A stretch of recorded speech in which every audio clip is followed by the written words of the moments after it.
Ubutaliyani bwemeje ko bushyigikiye igitekerezo cy'uko Vatikani ishobora kuba umuhuza mu biganiro bigamije guhagarika intambara muri Ukraine. Ibiro bya Minisitiri w'Intebe w'Ubutaliyani Giorgia Meloni byavuze ko Ubutaliyani bwiteguye korohereza ibiganiro ndetse no gufasha mu rugendo rugana ku mahoro muri Ukraine, kandi ko bwakiriye neza ubushake bwa Papa Leo wa 14 ubushake yagaragaje bwo kwakira ibiganiro byo kurangiza intambara y'Uburusiya na Ukraine bikabera Vatikani. Gusa kugeza ubu nta masezerano nyakuri araboneka yashingirwaho hatekerezwa ku gukomereza ibiganiro ahandi. Inama yabaye kuwa gatanu ushize Istanbul yahuje abahagarariye Uburusiya n'abahagarariye Ukraine yatumye Uburusiya buzana izindi ngingo nshya cyangwa se ibindi bisabwa bishya kugira ngo intambara ihagarare. Aho gutera intambwe ijya imbere kw'ibi biganiro, ahubwo birasa naho byadindiye. Papa Leo wa 14 mu cyumweru gishize yavuze ko Vatikani buri gihe uhora yiteguye guhuza abanzi bakarebana mu maso bagakemura ibibazo byabo, kandi ngo ubwe azakora ibishoboka byose kugira ngo amahoro agaruke. Gusa nk'uko Vatikani bivuga, igitekerezo cyo kwakira cyangwa se guhuza ibiganiro nk'uko Donald Trump yari yanabisabye nawe ubwe ngo ni icyifuzo kurusha uko cyaba umugambi ushoboka. Vatikani isanzwe ifite urwego rw'ububanyi n'amahanga rukomeye ishobora kuba igiye gukoresha mu guhuza Uburusiya na Ukraine.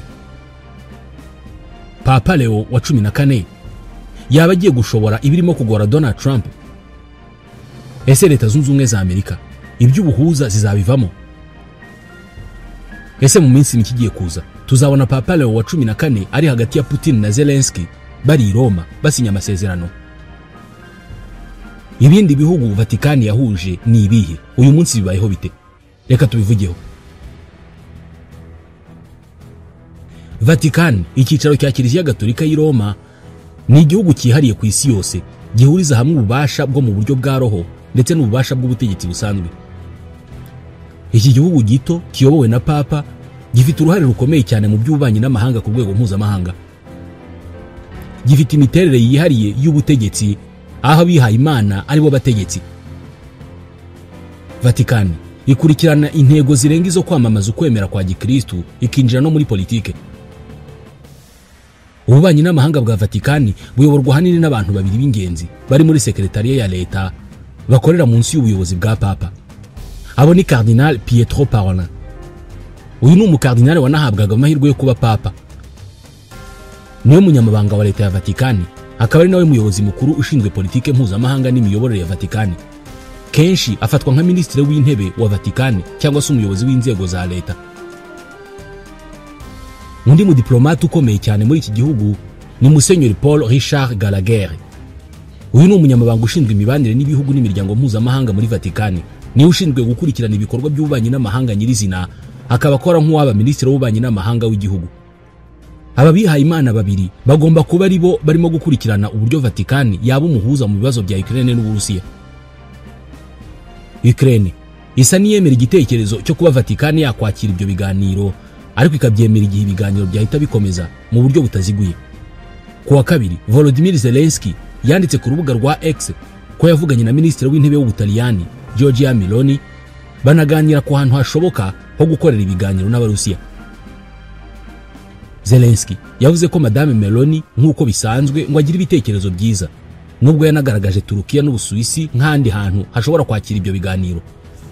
Ibiro bya Perezida w'Uburusiya Kremlin bishobora kwifuza kuguma muri Turukiya.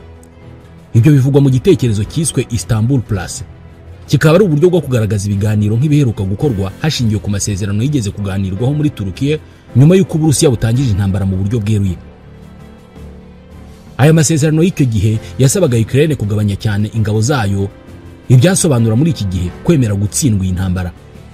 Ariko noneho Uburusiya bwanongeyemo ibindi, icyo bise Plus, kirimo gusaba ko Ukraine yemera ko Uburusiya butwara burundu uturere tune bwamaze gufata muri iyi ntambara ndetse na Crimea bwafashe mu 2014. Ku Burusiya aho ibiganiro byabera hose si cyo cy'ingenzi. Icyo bushyira imbere ni uko ibiganiro byose byashingira ku byo Vladimir Putin ashaka. Uko ibintu bihagaze uyu munsi, icyizere cy'uko haba intambwe ifatika mu biganiro kirasa naho ari gito cyane. Ariko se Vatikani ifite uburemere buhagije ku buryo ishobora gukora ibyo Amerika isa naho irimo kunanirwa? Kiliziya Gatolika ifite amateka mu guhuza impande zihanganye mu makimbirane kandi maze no kugira uruhare mu biganiro byo gufungura imfungwa ndetse no kugarura abana b'abanya-Ukraine bajyanywe n'Uburusiya. Nubwo ibi byose byakozwe, ntabwo bigaragaza neza niba uruhare rwa Vatikani ari rwo rwabaye ingenzi cyane, kubera ko hari n'abandi bagize uruhare nk'urwo. Ariko nanone kuri Vatikani cyane cyane hajemo uruhare rwa Papa mushya, yashyiraho uburyo bushya bworoshye kandi bwatanga umusaruro mu buryo ibiganiro byakorwamo. Uko Vatikani ikora ibintu mu mutuzo ntaho bihuriye nuko Donald Trump akoresha imbuga nkoranyambaga mu buryo bwo kugaragaza ko agiye kugarura amahoro ku isi. Ibituma Putin na Zelensky bakomeza kurebana nabi kandi bigatuma na rubanda isigaye ibona ko ibyo Amerika ikora byose biba biri mu nyungu zayo ndetse no mu nyungu zo kuzamura ikuzo rya Donald Trump. Ikindi cyateje ibibazo mu buhuza bwa Donald Trump ni ibyabereye mu biro bya President White House hagati ya President Trump na Volodymyr Zelensky mu kwezi kwa kabiri muri uyu mwaka, ubwo batonganaga bikomeye ku karubanda. Ibi byanagaragaje impinduka mu mubano w'aba bagabo bombi. Mu gushyingura Papa François nibwo Donald Trump na Volodymyr Zelensky bafotowe baganira byimbitse, imitwe yabo yegeranye hafi gufatana imbere muri Bazilika ya Mutagatifu Petero. Vatikani iri hejuru cyane mu bijyanye na diplomasi. Niyo mpamvu mu gihe ibihugu byinshi byari byahagaritse umubano na Moscow nyuma y'itangira ry'intambara muri Ukraine, Kiliziya Gatolika yo yohereje intumwa i Moscow. Papa François yohereje umukardinale ngo aganire na Putin, gusa nta mpinduka nyinshi byagize. Papa François kimwe nuko Donald Trump yabikoze, yirindaga kuvuga ku mugaragaro ko Uburusiya aribwo bwatangije intambara. Amakuru ava muri Vatikani avuga ko yirindaga gushinja Uburusiya kugira ngo umuryango w'ibiganiro utifunga burundu.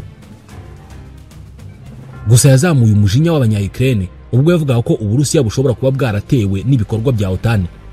Nyuma yaho yemeye ko bishobora kuba byiza ku ruhande rwa Ukraine kwemera gutsindwa no kumanika igitambaro cy'umweru bisobanuye gushyira intwaro hasi.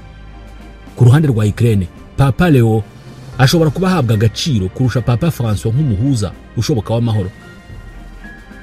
Yigeze kwandikwaho cyane mu binyamakuru ubwo yari akiri cardinal, ubwo yamaganaga igitero cy'Uburusiya akakivuga nk'intambara y'ubukoloni ndetse anamagana ibyaha byibasira inyoko muntu bikorwa n'ingabo za Putin.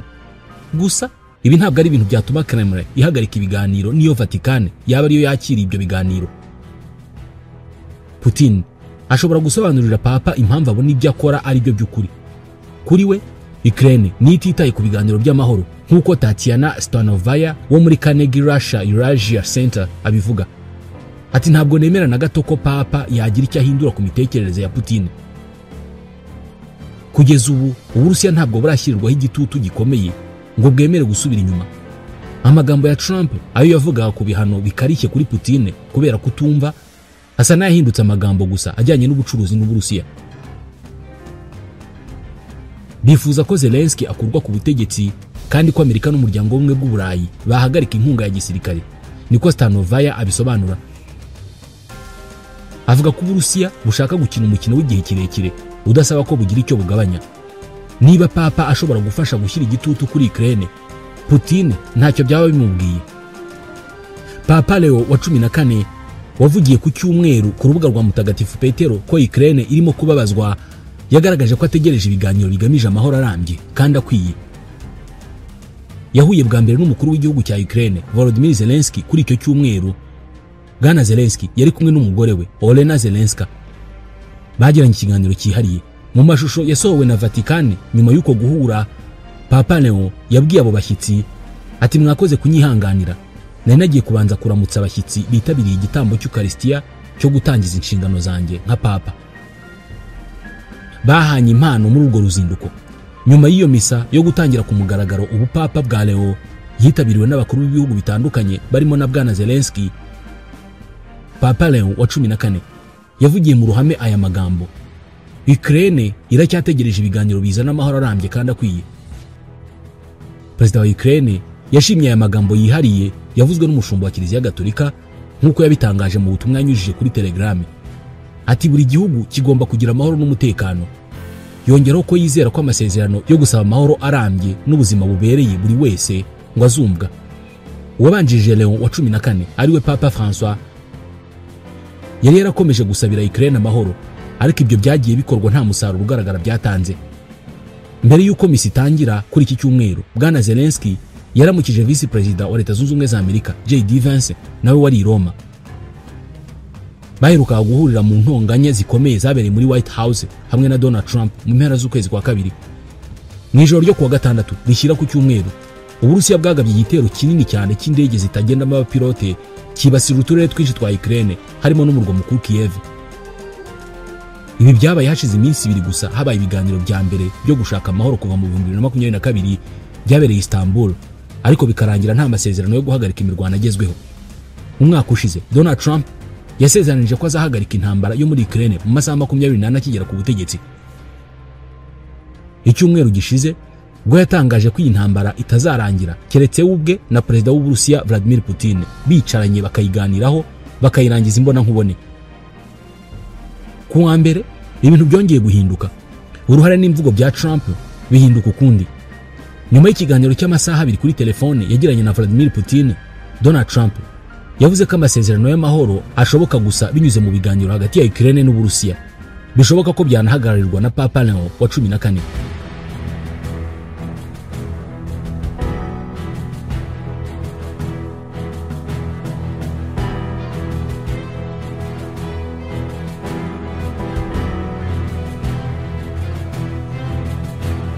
Nubwo bimeze bitya, Perezida wa Leta Zunze Ubumwe za Amerika ntabwo yigeze atakaza icyizere cy'uko amahoro ashoboka. Yanditse ku mbuga nkoranyambaga ko impande zombi zishyamiranye zigiye gutangira ako kanya ibiganiro bigamije agahenge no kurangiza intambara. Ariko uko Donald Trump abibona ntabwo bihura n'uko Uburusiya bubibona. Putin we yavuze gusa ko igihugu cye cyiteguye gukorana na Ukraine mu gutegura ubwumvikane ku masezerano y'amahoro ashoboka mu gihe kizaza. Bwana Putin yagarutse ku ngingo y'uko igisubizo cyose cy'iki kibazo kigomba kubanza gukemura imizi y'intambara, imizi Uburusiya bwakunze kuvuga ko ishingiye ku bushake bwa Ukraine bwo kwegera cyane umuryango umwe bw'Uburayi. Uko Bwana Trump aheruka kugaragaza uko abona intambara yo muri Ukraine bishobora kuba ikimenyetso cy'uko Leta Zunze Ubumwe za Amerika zishobora kuva burundu mu biganiro by'amahoro. Donald Trump yaravuze ati hari ukwikunda kwinshi muri iki kibazo, ariko ntekereza ko hari ikintu kigiye kuba. Ibyo yabivuze ku gicamunsi cyo kuwa mbere, yongeraho ati nihagira icyanga nzigendera maze bakomeza urugendo. Gusa icyemezo nk'icyo cyajyana n'ibibazo n'ingaruka nyinshi cyane.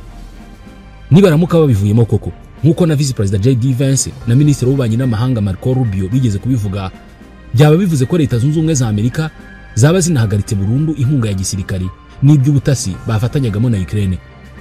Ibyo bibayeho, Uburusiya bufite ubushobozi n'ibikoresho byinshi kurusha Ukraine bwahita butsindiye intambara ku mugaragaro. Iki gitekerezo cyonyine kirahagije ngo gitere impungenge Perezida Zelensky. Igomba kuba ariyo mpamvu yagize ati ni ingenzi cyane kuri twese ko Leta Zunze Ubumwe za Amerika zititandukanya n'ibiganiro no gushaka amahoro. Ibi yabivuze nyuma y'ikiganiro kuri telefoni cyahuje Perezida Donald Trump na Perezida Vladimir Putin ku wa mbere. Vatican ihora yiteguye kwakira abanzi kugira ngo bahure barebane mu maso. Ni amagambo Papa Leo wa 14 yavugiye imbere y'intumwa z'amatorero 23 ya Gikristo yo mu Burasirazuba mu cyumweru gishize. Hano yagarukaga cyane ku ntambara yo muri Ukraine. Iyi gahunda yo gukora ubuhuza irashyira Papa mushya mu murongo uwo yasimbuye Papa François, ikaba ari gahunda yakiriwe neza na Donald Trump, Volodymyr Zelensky hamwe n'abandi bafatanya bikorwa mu Burayi bashyigikiye Ukraine, nkuko byatangajwe na Minisitiri w'Intebe w'Ubutaliyani Giorgia Meloni.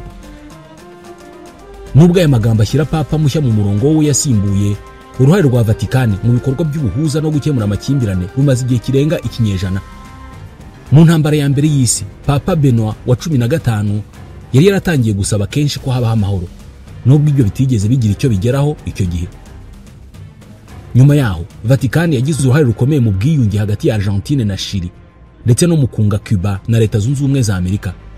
Vatican yakomeje kugira uruhare nk'umuhuza mu makimbirane menshi ku isi, ishyira imbere ibiganiro, ubwiyunge n'amahoro y'igihe kirekire. Guhera mu ntangiriro z'inshingano ze, Papa Yohani Paulo wa II yagaragaje impungenge ku makimbirane y'igihe kirekire hagati ya Argentine na Chile. Ibyo bihugu byombi byari bimaze imyaka irenga 100 bishyamiranye ku bijyanye n'umuyoboro wa Beagle uherereye ku mpera y'akarere kitwa Terre de Feu. Ibintu byarushijeho kuzamba mu 1982 ubwo Argentine yageragezaga gufata ibirwa bya Malouine. Ibi byateje intambara y'akanya gato n'Ubwongereza. Muri icyo gihe perezida wa Chili Augusto Pinochet niwe wenyine mu bayobozi bo muri Amerika y'Amajyepfo washyigikiye Ubwongereza. Ibintu byagize ingaruka z'ubushyamirane n'umwuka mubi mu karere. Papa Yohani Pawulo wa kabiri yahisemo kwinjira mu buhuza kugira ngo uwo mubano mubi utavamo intambara isenya kandi yica, ahubwo hakaboneka uburyo bwo gukemura burundu icyo kibazo nk'uko yabivuze mu ijambo rye mu kwa kane mu 1982. Nyuma y'imyaka 2 ubwo buhuza bwatangijwe n'uyu mupapa bwavuyemo amasezerano y'amahoro n'ubushuti hagati ya Argentine na Chili yasinywe i Vatican.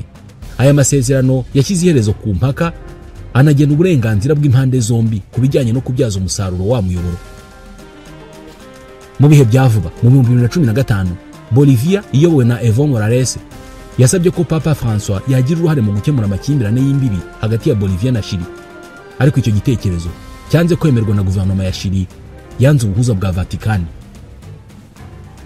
Mu gihe bahuraga mu kwezi kwa gatatu mu 2013 Perezida Barack Obama na Papa François baganiriye ku kibazo cya Cuba. Icyo gihe Perezida Obama yari amaze kwemera itangira ry'ibiganiro by'ibanga hagati ya Leta Zunze Ubumwe za Amerika na guverinoma ya Cuba bigamije gusubiza mu buryo umubano w'ibihugu byombi.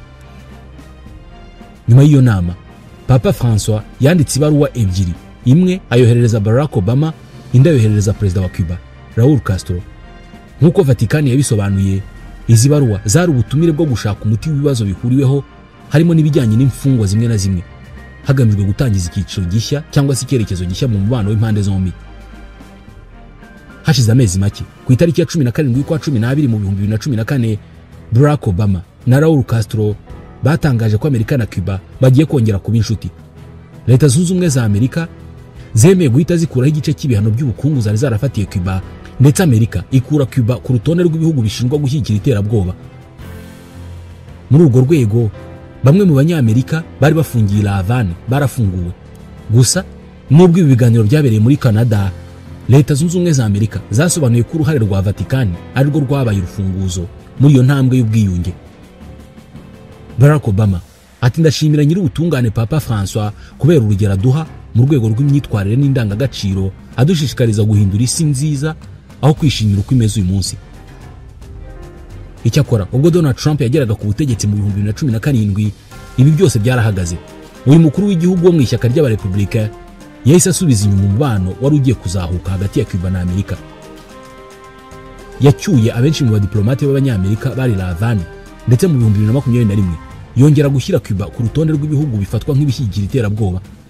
Papa François kandi yagize uruhare rugaragara mu rugendo rwo gushaka amahoro muri Sudani y'Epfo, igihugu gito kandi gishya cyakomeje kwibasirwa n'intambara y'abene igihugu. Mu kwa kane mu 2019 ubwo yakiraga Perezida Salva Kiir n'umuyobozi w'abarwanya ubutegetsi Riek Machar mu mwiherero w'amasaha 28 i Roma, Papa François yakoze igikorwa kidasanzwe kitari no mu nyandiko zitegura uwo mwiherero. Mu buryo butunguranye yapfukamye hasi asoma ibirenge by'aba bagabo, abasaba mu cyubahiro guhagarika intambara. Nubwo icyo gikorwa cyuje ukwicisha bugufi kitahise gishyira iherezo ku bikorwa by'urugomo, cyatumye Perezida Salva Kiir yemera ubuhuza bwari bwatanzwe n'umuryango wa Saint-Egidio mu rwego rwo gusubukura ibiganiro n'impande zitari zarasinya amasezerano y'amahoro mu 2018. Ariko mu rugendo rwe rw'iyobokamana muri Sudani y'Epfo mu kwa kabiri mu 2023, Papa François ntabwo yazuyaje kugaragaza umujinya n'akababaro yatewe n'uko ibiganiro by'amahoro byari byarasubiye inyuma muri Sudani y'Epfo. Ashinja abayobozi kudashyira imbere inyungu z'abaturage.